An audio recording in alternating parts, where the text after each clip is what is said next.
Winners and losers, Sherry Sylvester is on the line. A big week, certainly on the scandal front. And Sherry, take it away. Well, thanks for having me, guys. It has been a big week, and I'm kind of doing this thing of like it's only been a year. Guys, it was a year ago that Biden stepped down, said he wasn't going to run. Just put that in perspective. It's only been a year. But that doesn't mean that Trump is not at the top of the winners list this week. I don't know how else you can score it. So we've got Trump. We just saw he pulled out of UNESCO, the United Nations. That's the leftiest leaning piece of it, UNESCO. They're pro-abortion. They're pro-Palestine. Reagan tried to pulled out of UNESCO. So this was a good move.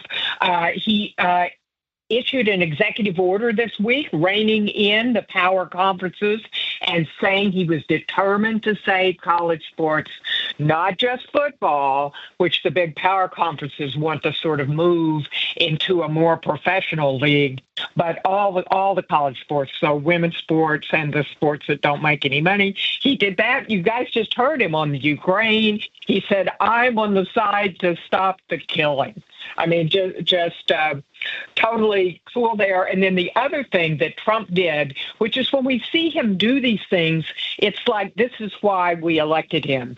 He is moving the homeless people who are mentally ill, which is 90% of the homeless people, working to move them into facilities for the mentally ill. So this is like people have been walking around for 2 decades going, why are these people on the street? So good for Trump. My big loser, you talked about the scandal, Lynn.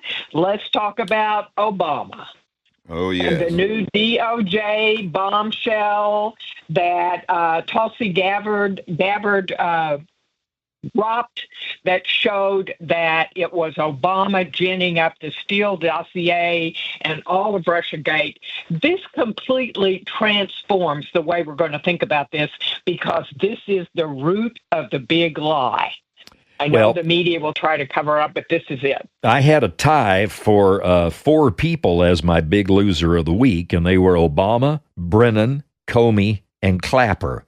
I think of those, Brennan and Clapper are the most facing the most legal problems, but we shall see. I mean, it's the left can make their case, and the right is making their case, and what I hope comes out is the absolute truth. And if these guys were manipulating this, I hope they do some jail time.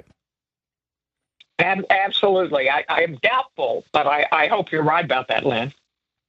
I'm going to jump in here and say that my winners and losers, at least the loser corresponds to you two. I'm going to single out Barack Obama, though, if he's having, and he did respond this week, if he's on defense, if he's responding. Sherry, as the old political adage goes, you're responding, you're going backwards. That's going to be something that continues on. I got to have Tulsi Gabbard on the winners list for really establishing herself as a preeminent Department of National Intelligence, Director of National Intelligence Leaders.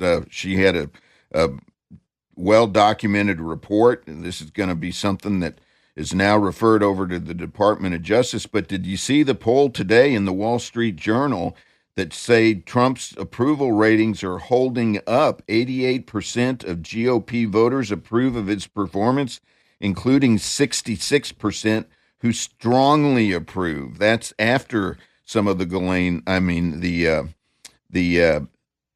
Epstein files. That's after all the tariffs. That's after passing the one big beautiful bill.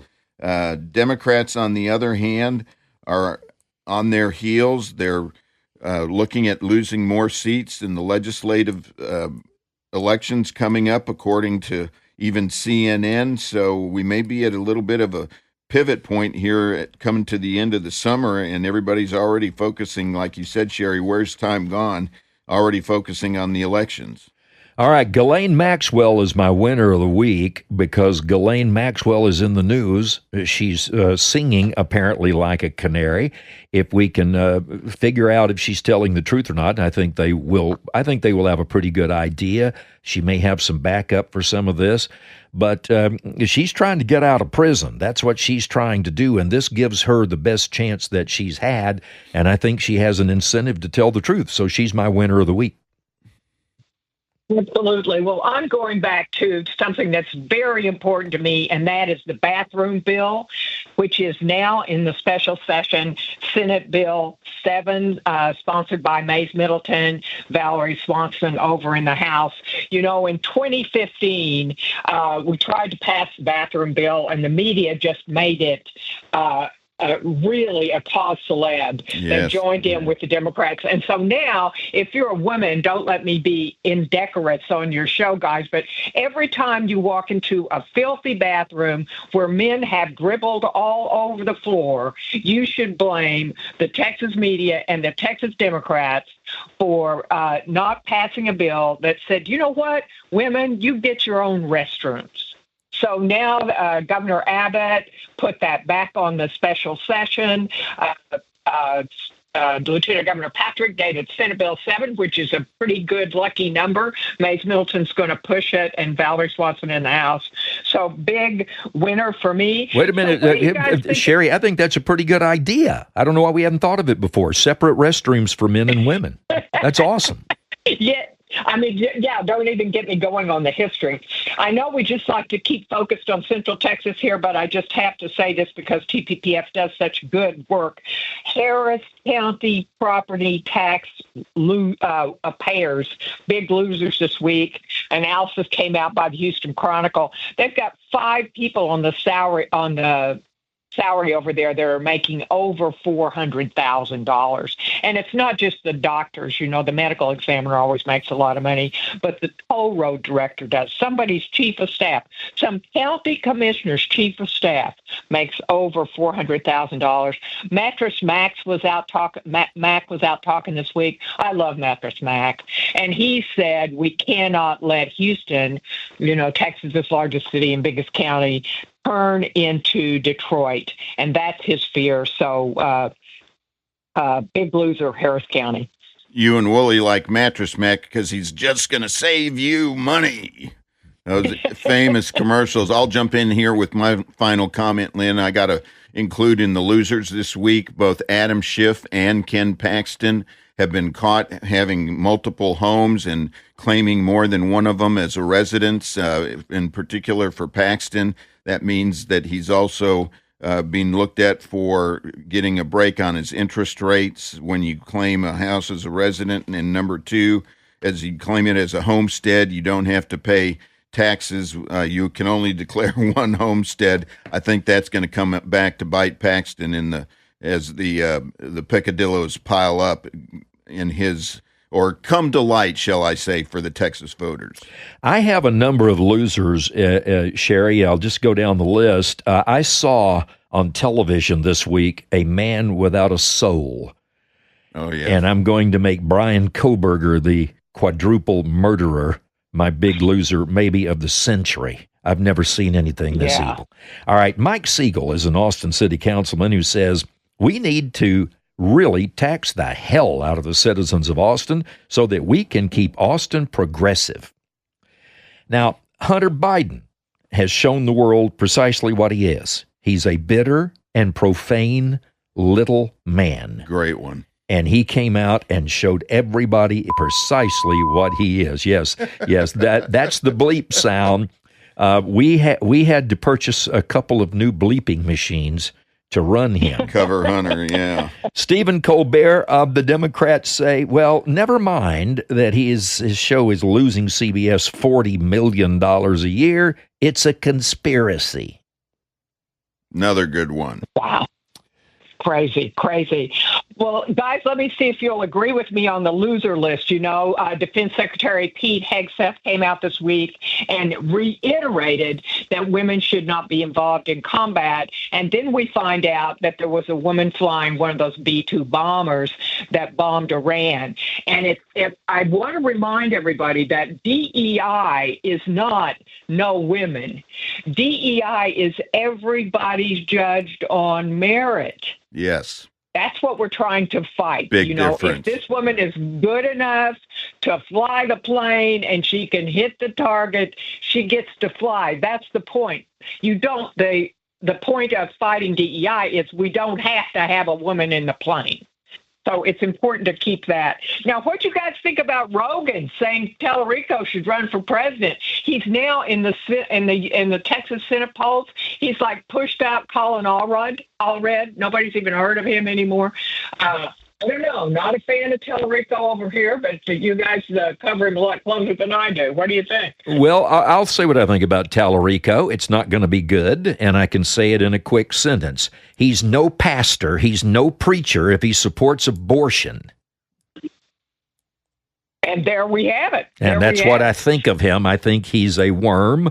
I don't know. It's just, he comes out and he says, the reason that life doesn't begin until you're actually been born a few days is that God breathed life into Adam and Eve after they were formed. That is about as weaselly a comment as it is possible for a human being to utter. And I will be totally against this guy. I knew you would have a real beat on where he is. We usually talk about sports at the end of the show. We lost the great Hulk Hogan this week, and so that's a sad loss for the whole country. Scotty Scheffler's changed everything in golf. Yes, it just won the British Open, and people are saying that he plays old man golf. You know what, Sherry? You mentioned Hulk Hogan. I'm going to use my fingers here and see if I can tick off all 5 of these who we lost this week and maybe early last week.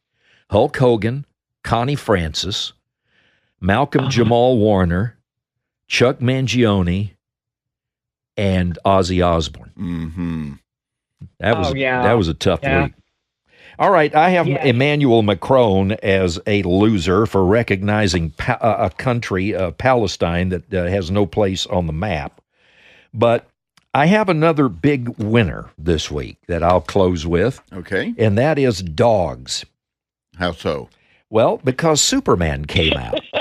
And crypto stole the show. In fact, I will go see that movie again when it comes out, probably on Blu-ray, just for the dog. It was a fun movie. It was an entertaining movie.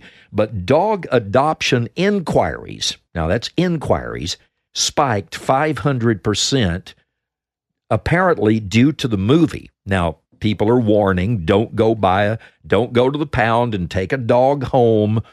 Just because you saw a movie. Let's make sure you're going to give the dog its shots and love it, and it's going to be your faithful companion for years to come, and you will take care of it. But a lot of dogs will at least have a chance to live. That's great. That's great. Well, my final winner, you guys saw the story, 27 state attorneys general. No, it's attorney generals.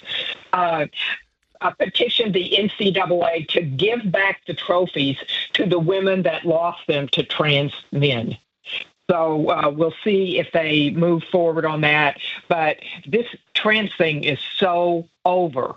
So I'm glad to see it come to an end. A couple of losers, I can't figure out why they're back in politics.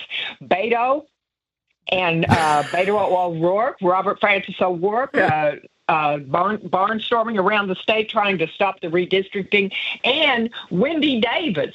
You had your list of people that we'd lost. Who knew Wendy Davis was still alive? So Wendy Davis is also out working to stop redistricting. So the Democrats they've talked a lot about this. They really don't have much of a plan.